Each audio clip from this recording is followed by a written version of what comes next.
But what we need is an ummah of people who take on the responsibility. That's what we need.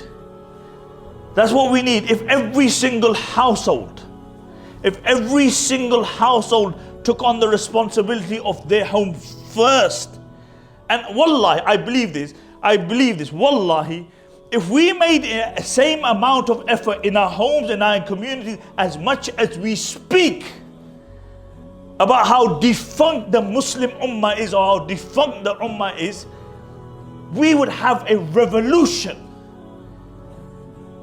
But it comes from us. It comes from us. You are the first teacher of your children. If your children never ever see you praying, and the only time they see you coming to the masjid is on a Jummah, then what do you expect from your children?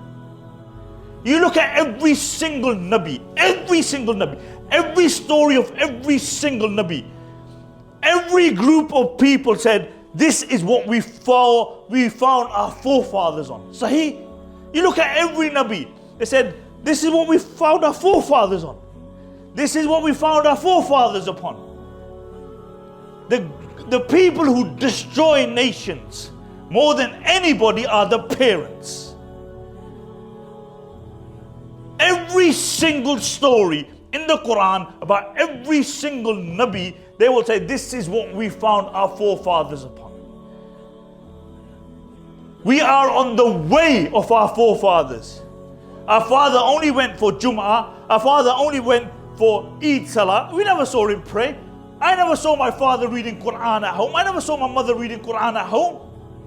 I never saw them giving sadaqah. But I'm telling you one thing, I saw them run down everybody. Run down the Maulvis, run down everybody else. And then you say, we have an irreligious community. Why do you have an irreligious community? Because all your jokes were about religion. Oh no, but they weren't about religion, they were about the Maulanas and the Sheikhs. So what you did is that you made the Maulanas and the Sheikhs the paddies of your community.